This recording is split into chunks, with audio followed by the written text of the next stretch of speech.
3 divorces, 2 eating disorders, a huge lawsuit, a domineering dad. Janet Jackson has been through a lot and lost a lot of those closest to her. Here's a look back at her rocky journey to the top. In a 2011 interview on CNN's Piers Morgan Live to discuss her very personal self-help book, True You, A Journey to Finding and Loving Yourself, Janet Jackson discussed her childhood, a period fraught with abuse and fear. Jackson said that her other brothers and sisters thought their father, Joe Jackson, was relatively easy on her, but she still found him to be very strict and tough, rarely told her he loved her, didn't like it when she cried, and insisted she call him Joseph instead of Dad. And while Jackson confirmed that her father could be a physically punitive disciplinarian with her brothers, he only struck her once when she was not yet 8 years old and climbing out of a bathtub. Jackson said, "And I can't remember what it was that I did. I can't remember if I truly deserved it." Does he ever tell you that he loves you? Yeah, he has. He can do that. He has that. He has done that before. Janet Jackson has been married 3 times, each with a wedding and relationship largely unknown to the world at large. According to People magazine, in the summer of 1984, 18-year-old Jackson eloped with James DeBarge of the popular R&B group DeBarge. Jackson's brothers and parents were alarmed, as was John McClain, an executive at her label A&M Records. McClain told People, "I tried to convince her that she's a teen idol and people wouldn't accept it." After 8 months of persuasion, Jackson did as McClain suggested and annulled the marriage. More than 20 years later, DeBarge claimed on the TV series Growing Up Hip Hop that his brief relationship with Jackson produced a secret daughter, a notion Jackson denied in a 2001 interview with Vibe. In 2000, Jackson's second husband, Renee Elizondo, filed for divorce after 9 years of marriage. And 12 years later, the singer married Qatar-born billionaire businessman Wissam Al-Mana. Not long after their son Issa was born in January 2017, the couple split. A source close to the couple told People, "The cultural differences between her and Wissam became even more obvious. They come from different worlds." According to Page 6, Jackson thought Al-Mana, quote, had become too controlling during the pregnancy and she had already allowed him to dictate her appearance. It even banned her from wearing revealing clothing or doing any provocative dance moves in music videos. After her short marriage to James DeBarge, but before her ill-fated relationship with Wissam Al-Mana, Janet Jackson was in a long-term romance with collaborator Renee Elizondo. According to Rolling Stone, it was public knowledge that the couple were an item throughout the 1990s, but few knew the couple had gotten married in March 1991, until Elizondo filed for divorce in June 2000, a year and a half after the couple's initial separation. Jackson and Elizondo had worked together in various ways since the mid-1980s. He earned co-writing credits on 37 of Jackson's songs, directed her videos for the singles Again and That's the Way Love Goes, and had a small part in Jackson's movie Poetic Justice. Elizondo cited irreconcilable differences as grounds for the divorce, but in December 2000, the songwriter and director sued his estranged wife for millions, claiming that Jackson failed to make good on an agreement to split property obtained while they were a couple but before they got married.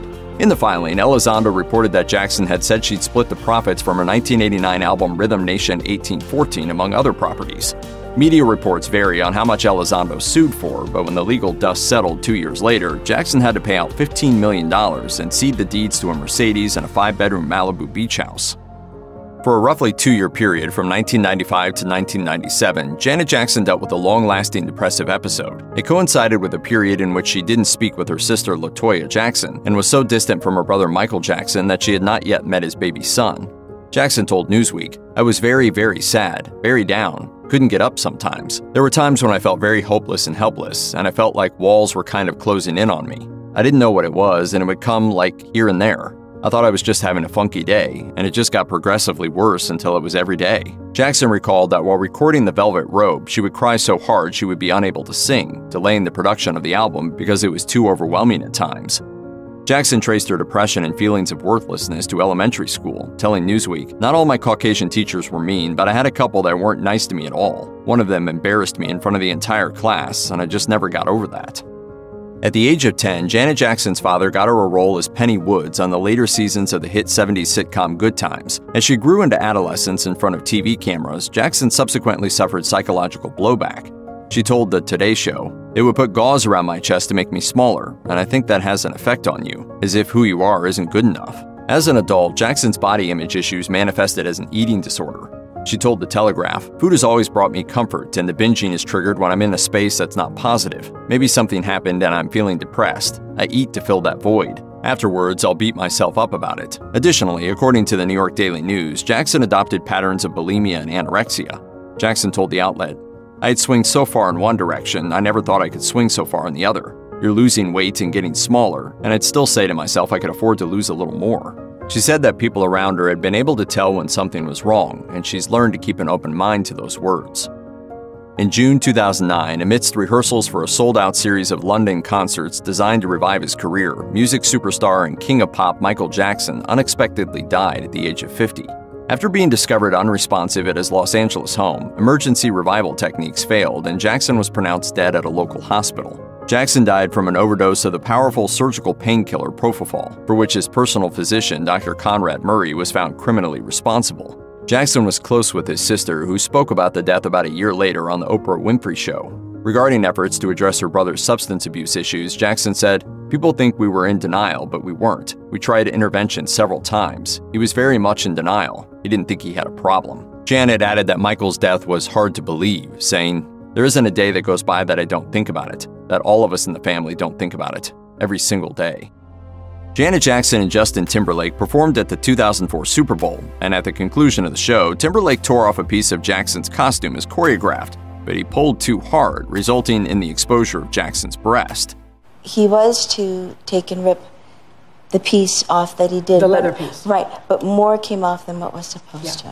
The 2004 Super Bowl and the wardrobe malfunction aired on CBS, a network run at the time by Les Moonves. In 2018, Moonves lost his spot at the top of the network following allegations of sexual misconduct toward 12 women, and in the midst of the investigation of that scandal, news of Moonves' behavior toward Jackson surfaced. After receiving a $550,000 fine from the FCC, Moonves reportedly prevented Jackson and Timberlake from appearing on the 2004 Grammy Awards broadcast on CBS, but restored Timberlake after the singer profusely apologized. Moonves deemed an apology from Jackson insufficient and apparently attempted to lay waste to her career.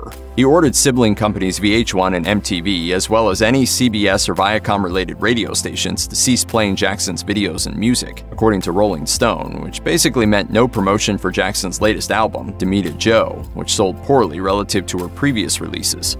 In 2011, nearly a decade after the Super Bowl, Moonves reportedly got angry when he found out CBS-owned Simon & Schuster signed Jackson to publish Jackson's book, True You, A Journey to Finding Love in Yourself.